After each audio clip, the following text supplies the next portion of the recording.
Bem-vindo! Você está no início do painel sobre o dieback da floresta amazônica. If you would rather hear this in English, there's an interpretation button. Para escutar em espanhol, existe la interpretación. There is also translation to English, Spanish, and Portuguese in case you need it. The Amazon jungle is following the accelerated rhythm of 11,000 kilometers per year. And this is due to lots of logging, but besides this logging, there is this intention to convert this jungle, this rainforest in pastures, but there is other thing that is killing the Amazon jungle is a dieback. When the fire gets into the jungle, it becomes more vulnerable in the future, and this is history or this subject. I began to discover it a few years ago when I was studying the rainforests, and I was quite surprised that the rainforest was by the end of the drought, and years after we discovered that this jungle has access to water about 10, 12, even 15 meters. But we also discovered that there is a limit. In 1992, there was a severe drought in oriental Amazon, and the primary rainforest, the one that we were focused on, began to catch fire. And for me, it was a beginning and an introduction to this subject that I keep studying up to date. And many scientists, the most experts in this subject, we have encountered people that feel this change, this climate change, and this problem due to forest fires. And we have the technology that allows us to solve this problem, to stop the fires before they begin, before they happen. Well, before they get serious. There are three limits that, well, I would say limits that I wish you'll learn about them by the end of this panel. First of them is the tolerance, the vast tolerance of Amazon jungle. When this limit is overlapped, the jungle begins to die. And the second limit, the temperature that affects the tall trees. And those 2 points are quite important in order to understand the problem of Amazonia, because we know that the deforestation is quite high right now, and there is no enough rainfall in order to sustain the jungle. And even, well, we hope it won't happen, this scenario, but the climate change by itself can make the droughts even worse, and the dieback will become expanding much more to much more regions. In this panel, we would like to deepen into this knowledge and to see the impact and to find solutions. We want to be optimistic that together, collaborating based on science, it will be possible maybe to avoid this dieback or turn it back. And now I would like to invite my panelists. It will be there will be a Q&A session. You can send us your questions in the chat. Let's see how many questions we can answer. Each panelist will be able to answer an initial question, and then we will have a second round, the second question. And we also will open the floor for the answers. So Let's begin with Anya Ledgard. Is one of the scientific directors of LIPAM, Amazonian Institute. She is the one who better knows the fire patterns. She has a doctorate, a PhD in this subject. I have worked with her in this subject for many years. And the first question for Annie, she's a person who better has and more has mapped the forest fires. You have this map, you have these scars, the map of the scars. What is the part of Amazonia that is the most vulnerable to the fires? Dan, for me, it's a pleasure to be here and to participate in this panel with all those people that I love so much, and especially with you. Because actually I began working on this subject to study it thanks to you, because you were working with me in the field in 1993 when I showed you the printed satellite images with those stains, the like purple stains in the middle of the green color. And I told you, what is that? That is quite strange. And you told me, let's go there, let's see what happens there. You brought me to ranchos, we spoke to different farmers, and we saw that those were the forest fires, and it was difficult because many people did not understand us. Like, why? Uh, how comes it happens in the Amazon? Amazonian jungle is quite humid. It can be happening, but it was, let's say, our beginning, the beginning of this subject, and. A few years later, a few decades later, we finally got a map to show this coverage and a map of the burned areas, the areas with the scars in Amazonian jungle. We've been following this subject for 36 years.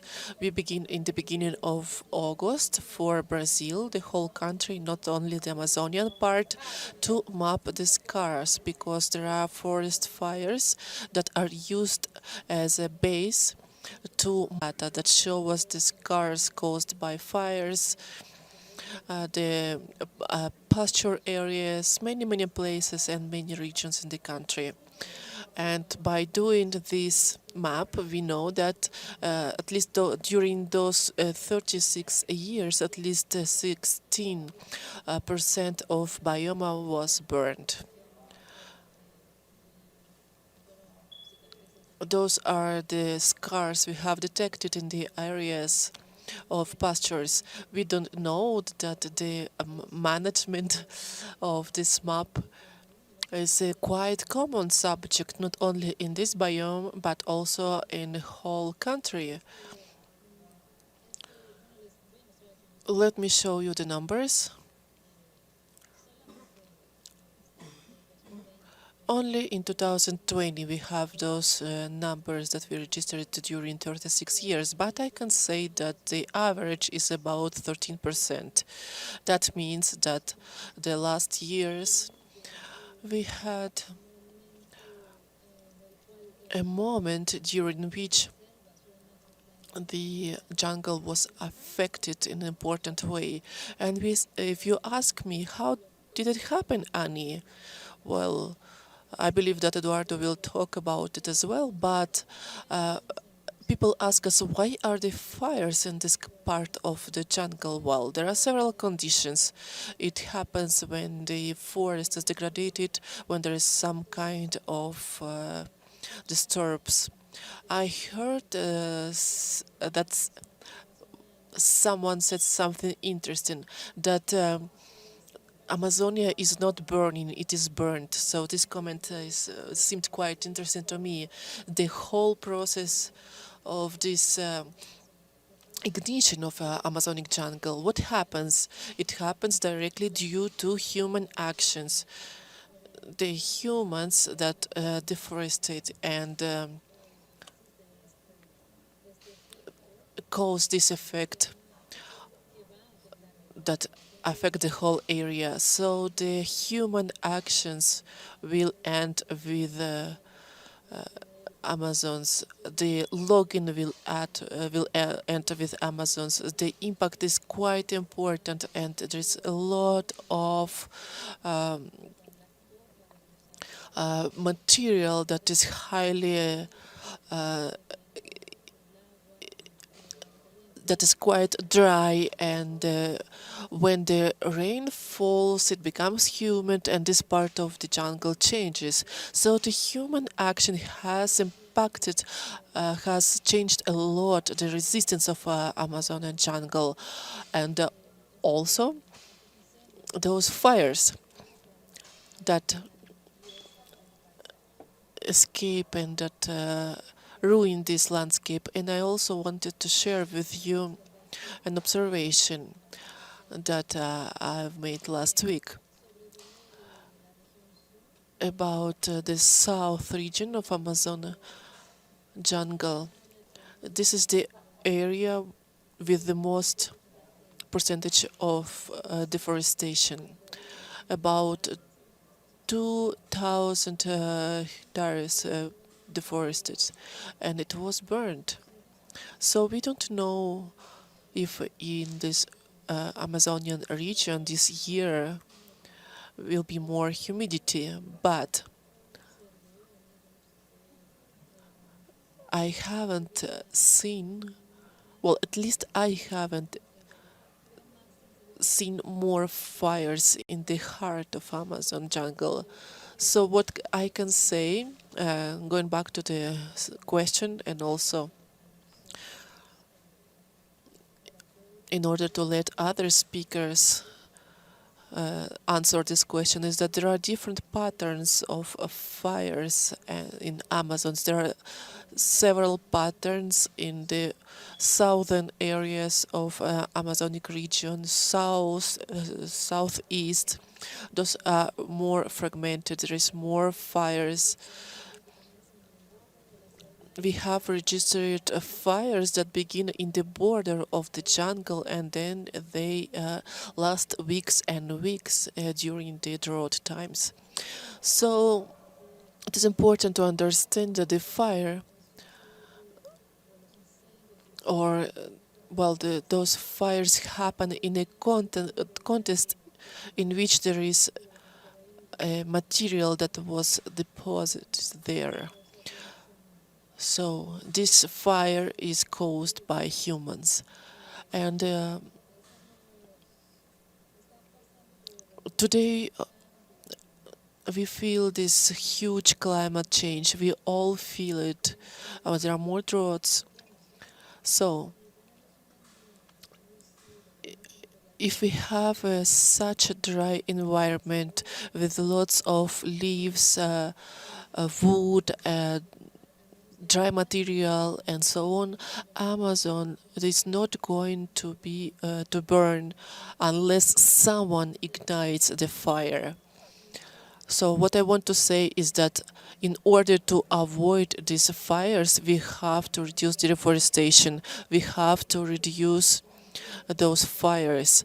We have to invest in good practices that would help us to diminish those fires, to make them less. Thank you so much, Annie. Such an excellent comment on what is going on in Amazonia. Well, there are no fires. There are someone who does something in order to cause this fire. And now I wanted to introduce you Dr. Brand from Government University. He has been working for a long time on fires in the rainforest. And now, how do you see the future of Amazonia? What is going to happen in those areas?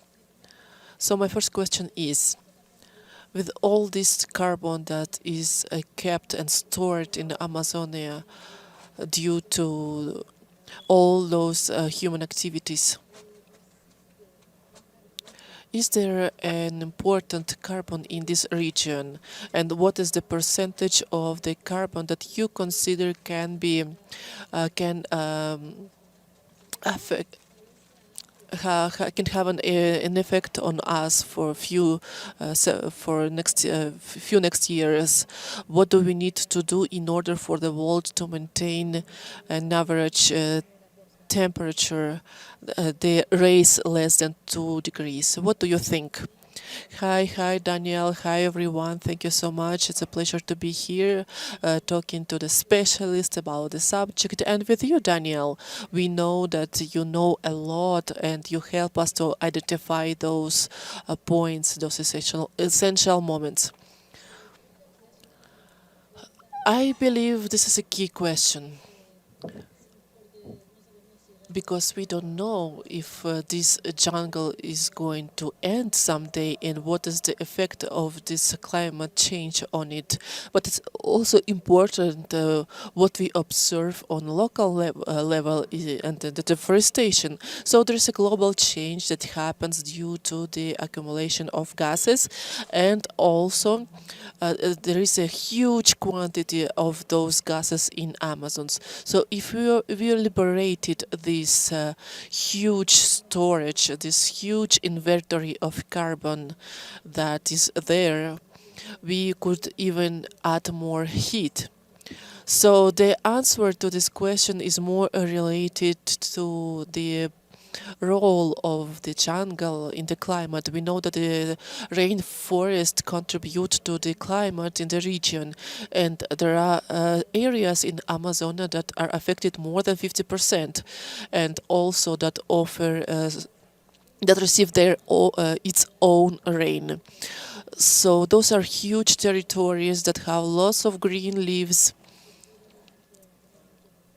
We can obtain a lot from those, but if we observe one of those major areas like the one we saw in the previous picture, we could receive even up to 500 liters of water. So this role is quite important, the introduction of the rain. And also we see that the Amazonian needs humidity and also needs to have a shorter drought time. And with those basic characteristics, this rainforest, the amount of water, the quantity of water is important. Not everything is related to different types of trees that live in this rainforest. We know that it is important this water evaporates and goes to the atmosphere. So, meanwhile, there is logging, meanwhile, there is deforestation, there won't be a huge change in this rain system in Amazons. Let me see if my next slide can be seen. No? Well, okay, the important part is that meanwhile we create a landscape as this one, we see that there is a great irrigation in the region. And as for provisions, when the rain is going to come, there are variations, there are alterations in terms of the seasons in the jungle, in the Amazonian rainforest. And what it does is it changes dynamics. So the ones that we are trying to obtain in order to give a response, to give an answer. There are losses of hundreds and hundreds acres, and those are the changes that happen due to this loss. So we can always have to multiply by 10 this loss because we have this effect this border between the open field and the forest, and those borders also have carbon emission. So when we observe the changes in the future, the interaction with the climate, the regional alteration, we can see that in some regions there can even be the loss of 30-40% of Amazonic mass, but we also have this carbon gain that we emit as a society, and Amazon can use it some way. So we have this great picture.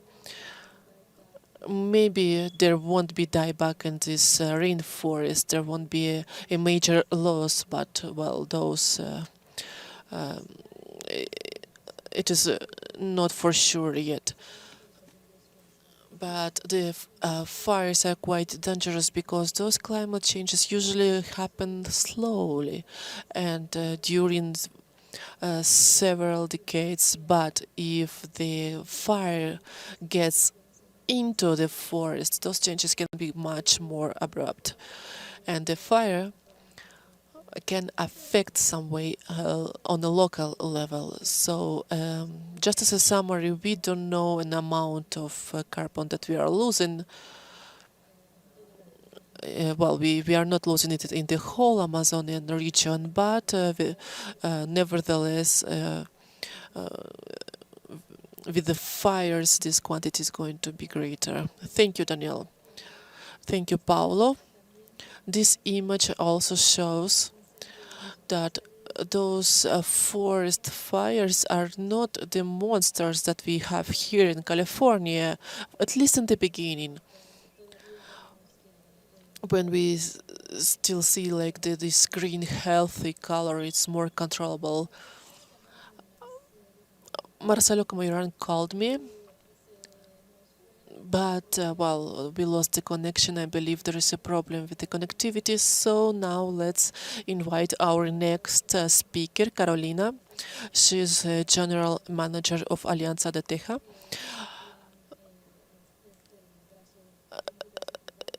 It's a private branch of Datera, and she will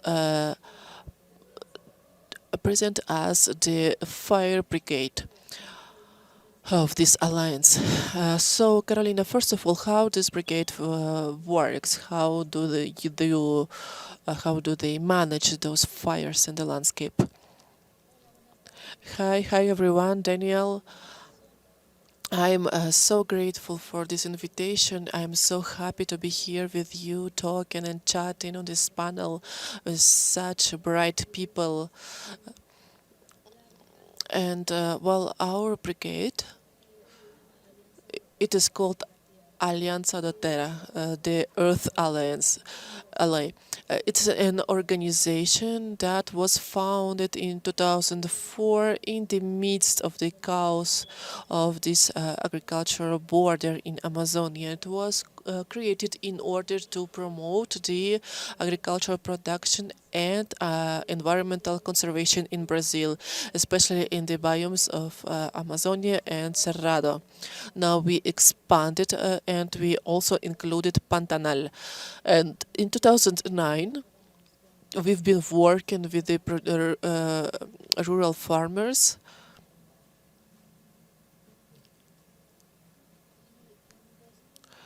In 2009, this brigade was founded.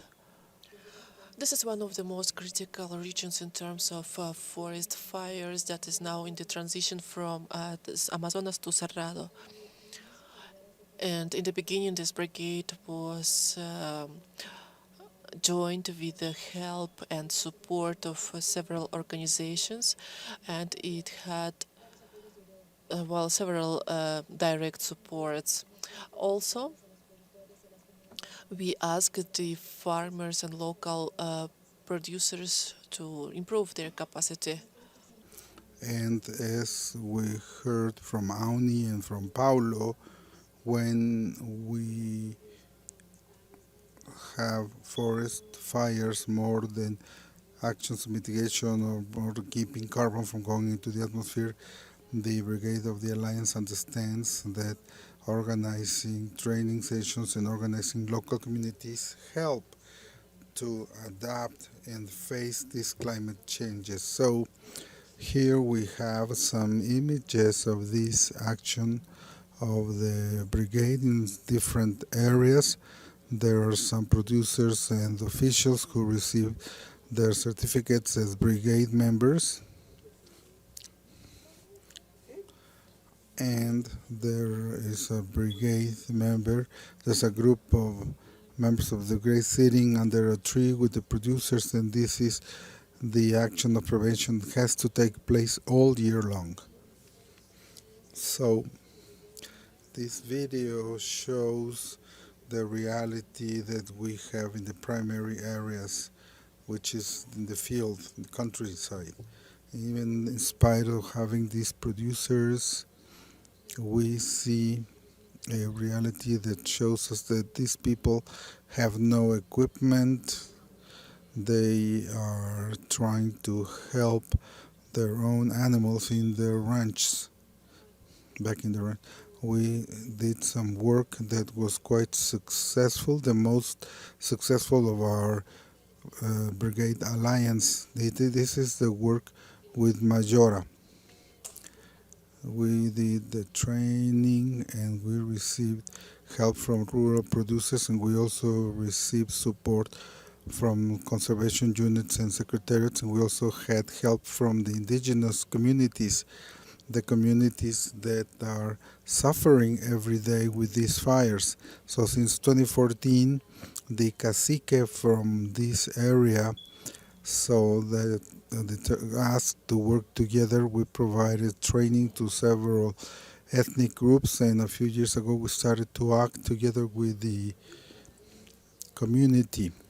At the beginning, they would come to some of our brigade members, and our brigade members, they became brigade members. Now there are 10 caciques from this region that achieved self-sufficiency. The people from this region, they started to perceive that they always burned forest as a way to do some handling or management of forest, and they started to lose control.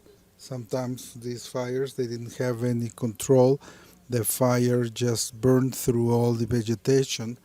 So the work with them was to help them so that they knew how to make these burning activities in such a way that they didn't lose control of the fire. This is a prevention work performed by this brigade, and in 2019 was the first year where there wasn't a visit from people of our brigade to this area. And these brigade members in this region managed to do all the work by themselves in a very successful way, so they haven't lost control of the fires in the plantations they had, and also the neighboring communities helped, and which had been having problems with fires. This is the story of this region. This brigade formed 100% by the native Indian warriors. So the Alianza Brigade currently is a highly trained team with lots of experience in forest fires. This is an important characteristic of the brigade. We seldom act with temporary brigade members. We understand that the fire is very complex and you have to act not with just a 3-day training session. So the brigade member has to watch not only the fire, they have to consider the vegetation, the wind, and other factors. And this is one of the actions of the brigade in a region in Paraguay, near the border with the Cerrado and Amazonia. This is the action of the brigade that you can see here in this region. And That's all I had to say. Thank you. Thank you very much, Caroline. This is a fascinating topic, the collaboration. I believe that the current trend is that used to think that everybody was fighting in the Amazonia, that different groups of people were fighting amongst them, but there are really partnerships on these topics, for example, forest fires. Now, we have another quick round with shorter answers by each panel member. Initially, Marcelo Mayoral didn't manage to connect. He still has a problem. But the second question for you, Annie, it's impressive how data that appear every November, these first calculations, it's a political moment to see the great trends of what's happening in the Amazon jungle. And there is nothing equivalent for forest fires. So I would like you to tell us a little bit about the possibility that forest fires can gain some space and a technological tool to be able to show these reports. Okay, first we have to understand that there is a very important difference between monitoring of deforestation and monitoring fires. So, with the for deforestation, we see a change. An area that was deforested in May, and during May we observed all of this, and on the next year in April we saw that there is deforestation, but fire is not like that. Fire is ephemeral. It means that it disappears. We need many images to be able to map the whole area. And what's the big technological transformation in this area?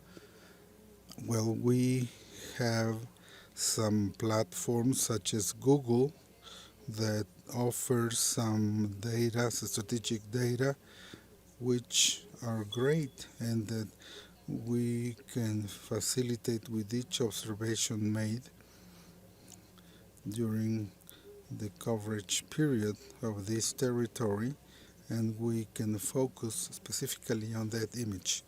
So these platforms changed everything. Now, currently, we were able to observe or use all of this information at the pixel level to see the Earth as a whole. We can see from the tiniest to the biggest. Amazonia is a territory which is usually covered by clouds, and that makes observation difficult. And what can we do now?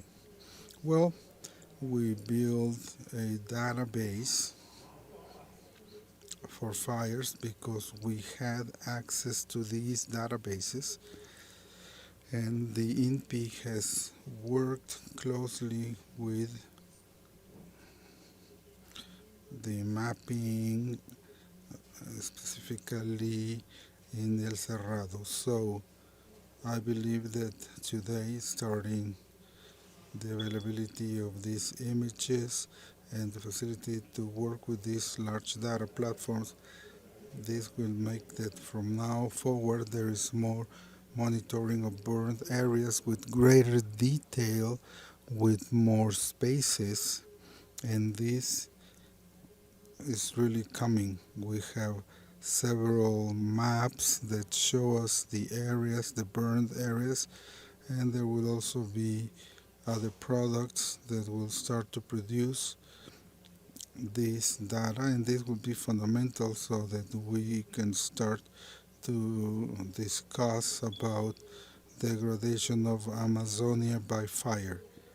This is the quality of this forest area, over 80% of our biome.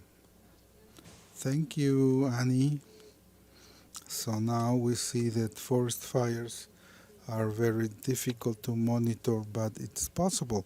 And I believe that it would be a great change. It would be a very valuable tool to be able to have an evaluation, systematic evaluation about this data. You also have other ways to monitor fire, and there are also other systems. You're also measuring the hydrology. We know how much goes into the atmosphere of this water and how much stays. I would like you to talk about if we can put out the fire before it spreads. We are going to have new jungles, new green areas.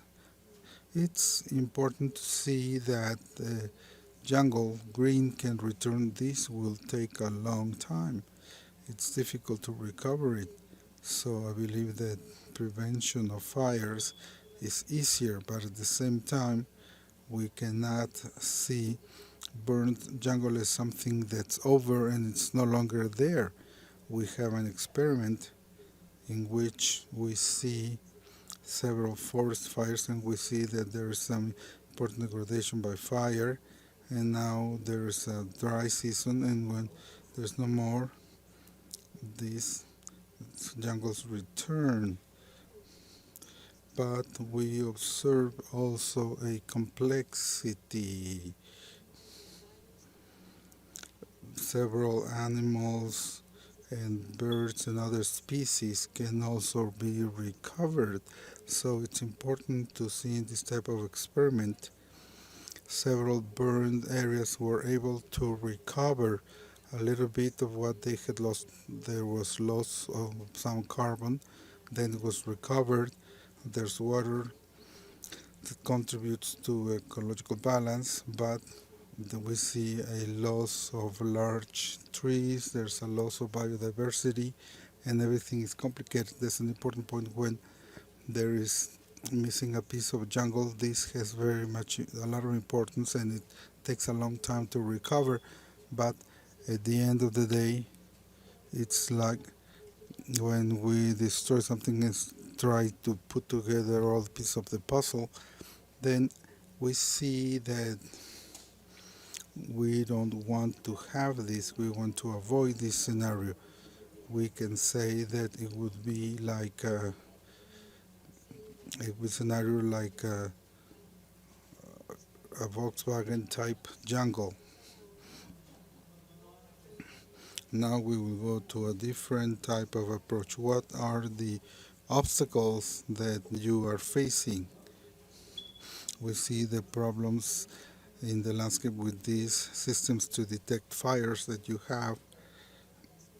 There was a question about the possibility to extend the brigade into Bolivia, other countries, other regions that are part of the Amazonia. So what's the possibility to expand this brigade? Okay, well, we have some challenges regarding the obstacles of the brigade as far as our system of volunteers. When we created this network volunteers, we maximized our power of action. It's like having an army. Normally, a brigade has 5 brigade members, has a car that's equipped, but we need to have an army of producers, the indigenous producers who are working and fighting next to us. So the first challenge are the resources and then the continuity of actions. These fights are not cheap. We need somehow to see what else is necessary. For example, the right type of equipment, logistics, communications. If not, this fighting will not take place. An example of this is in a region in Paraguay that I believe I showed you in my last intervention. In this region, when we act in a certain region, we are able to get state support. This year we didn't have continuity of the project and the park was completely consumed by flames, and only in this Araguaya region, it was almost 40% of communities. So it's a region that has also problems due to high temperatures. So it's important to see, to observe that during a year, if there is a large fire, there's great degradation of the jungles. In this year, there was a series of events that have to do with prevention that were launched. Our programs in Portuguese, but we also have them in Spanish. And these are guidance about prevention focused on the communities. Thank you, Carolina. I remember Aline Maldonado, the executive director of Alianza da Terra, that mentioned in 2019 when this large fire started, she said that the brigade needed 60,000 reales. So there is a disconnection between the size of the problem and the level of funding available. So it's very important to underscore this. Also, the problem in Bolivia is funding. We have some questions that came in, some related to the comments President Bolsonaro before United Nations, and others about how many species could be extinguished if the Amazon forest dies, others of whether this scenario of a collapse of Amazon jungle somehow is going to accelerate if there is a rainy system that's affected, and if this would cause some migration movement to run away from the Amazon.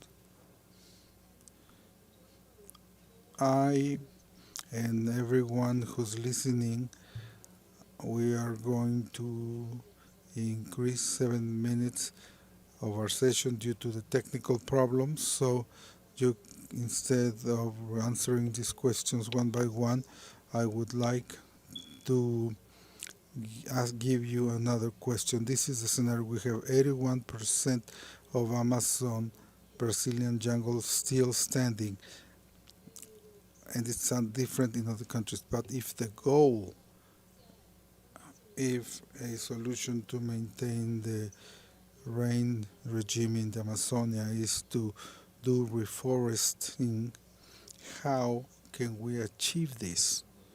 If another piece of the solution for Amazonia is to have a mechanism like the brigade that Carolina presented that's acting in all the Amazonia, so networks of cooperation in order to warn that there's a fire and get organized to put it out. Another dimension that we didn't discuss is the production system in the Brazilian Amazon.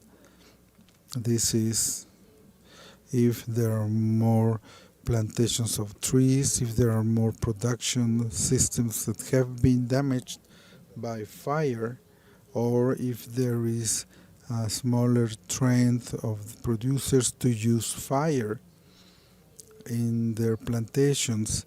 It seems that there is a solution here. I would like to go deeper with you on the solutions. I will give you 2 minutes to hear your opinion on how to prevent or somehow delay this dieback scenario in the Amazonian region. And you can also answer some other question. It can be the extinction, the collapse, which will be the solution of climate change. So let's start with Carolina, please.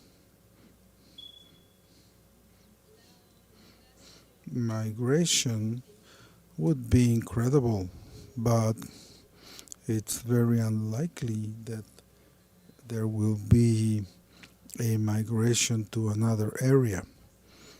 Based on the experience we've had, In our case, we understand this solution in the field as everyday work. Producers, indigenous communities, everyone must act. We cannot see them as the ones who cause the fires, but we understand them as part of the solution. We are part of the people who are helping fight these fires, and we work with them shoulder to shoulder. We need a network, we need a quick response, because when there's a fire, it takes time to provide an answer, so it becomes more difficult to fight fire. But I believe that this response is local. It means to work with this management, because the fire takes place in several communities. Even people use these fires, so this work has to be done permanently. And we cannot just act in a critical time when there's a fire. This is a prevention activity, and we have to help by providing guidance and support to producers, because this could also be not just by helping them doing the burn, but also making roads. It's not a investment that's short term. There's no regime of protection within rural communities inside indigenous people's territory. There's a new land management model. Paulo, let's go with you, your opinion about the solution for dieback of the jungle. And also, I'm going to add a question that just came in. Is it possible to have this component of putting out fires without the involvement of the government? Well, first of all, I believe that there are solutions at different levels. First one is global, the contribution of all countries to reduce the problems, to reduce what causes the fires. Without this, it will be difficult.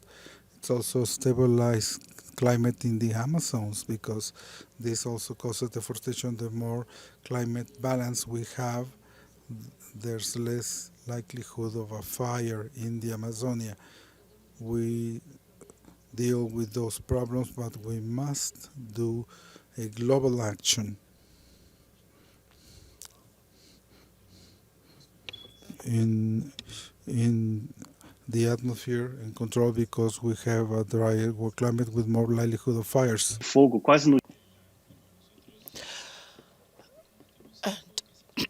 We fight the fire almost every day. We see these anomalies related to heat and we run, such as headless hands.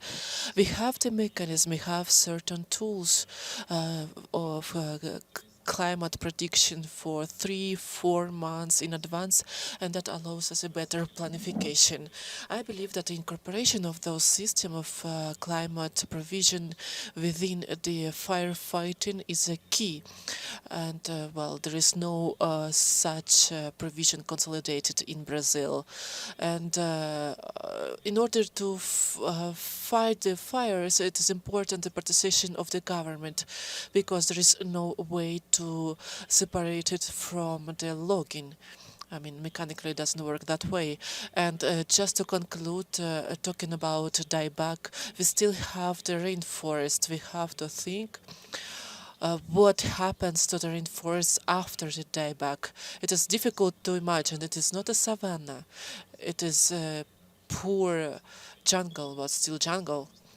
So we need to have this in mind and understand that not all the rainforests are vulnerable on the same level. For example, the rainforest Kapo is more vulnerable, it's more exposed. But in general, the fire has come to the level of 90% of this species of vertebrae and plants in Amazonia, and about 80% of them have a certain range. It's a little group, and almost 50% of them are in danger of extinction. So there's a great potential, but the problem is the first deforestation. The fire is secondary. Thank you, Paulo. Instead of thinking of a savanna-like scenario for Amazonia, it is better to think about uh, treeification without instead of this scenario of dieback with this degraded version with a little diversity and little carbon. Annie, it is your turn. What is your opinion how to avoid this dieback scenario in Amazon jungle? Let me uh, touch again what Pablo was saying. Without fight and deforestation, there will be no way to fight the dieback, because these fires due to deforestation and deforested areas are to fight this deforestation is an essential part. And we have a data of at least the 3 years of deforestation in Amazon, and we see that about 50-54% of the concentration of heat have occurred in public spaces. In order to fight it environmentally and to fight the appropriation of those lands, it is important. This is the way to prevent the forest fires in Amazonas. The 50% of this fire would be solved if the organization would disarticulate and fight the organized crime in Amazon area. And the second part, well, the good practices so that people would not use the fire. So those good practices in terms of agriculture are also quite essential. So this is a landscape in which there are production system, the immersion system. It is a more capitalized landscape, and in this case the use of fire would be less. So I would invest in a better pasture, and if I do that, I wouldn't want my neighbor to set fires all over the place, right? So that's why we need the investment in good practices. And finally, going back to firefighting, last month I had an opportunity to travel with the firefighters to Cerrado, to south of Amazonia, and it was so interesting to understand how it works. There are so many gaps, and the gap related to firefighting is much deeper. So we need better brigades. We need to train them. It is essential. Without those brigades, we won't be able to fight the fire in the region. Thank you so much, Annie. It is quite important that the role of government that you mentioned and that Paul has mentioned in order to not to use fire not to use fire to clean the space. There should be a kind of authorization or license under the legal mode in order to regulate those processes. As you mentioned that there is a lot of action outside the legal framework, and with the help of Minister of Environment of Mato Grosso, Maura, she was talking about this problem related to fires during the drought time, that there are thousands of persons fighting the fire. So uh, it all depends on this collaboration, collaboration with public agencies. And well, we are coming to the end of our uh, session. Let me see how many minutes maybe we have left. No, I don't know. Well, let me do some comments for those who were not able to join us in the beginning of the panel. This issue of dieback is independent from the tipping point, but it can be an engine for droughts and fires, degrading and replacing Amazonian jungle, and it's a great threat. The forest fires in rainforest and a healthy rainforest are small and easy to fight. So if it's a fire about 1 square meter, it's not easy, and it's not difficult to fight it, to put it off. But when those are big fires produced by someone in the rainforests that suffer from the drought, well, those fires do not happen alone by themselves. They require some human action. And another important point, what Carolina was saying, that people that act as neighbors.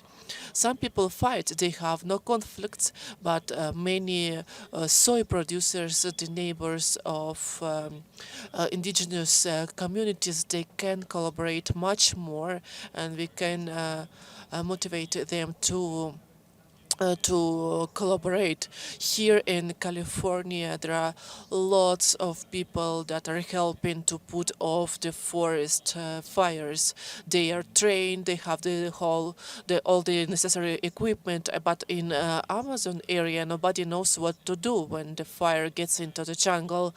So, answering the question about the climate collapse, without a solution for the forest dieback in Amazon area would be much more difficult to contain the rise of temperature in the planet to 2 degrees or less. I'm not even talking about 1 degree. Because as Paolo was saying, in 20 gigatons, this is this conservative information that can go through this mechanism. 1 gigaton is 1 million of tons, right? So without this challenge, without facing this challenge intentionally, the global agenda would be much more complex. I would like to thank our panelists. Unfortunately, Marcelo Tamoyerano could not join us due to problem with his connection, but Anya, Carolina, Paulo, thank you so much for your experience, for your work. I would like to also to thank the GLF Amazonia Forum as our host and our organizer. And thank you so much to everyone who sent us these the questions. Well, in a short time, this recording will be available in English, Spanish, and Portuguese. Thank you so much.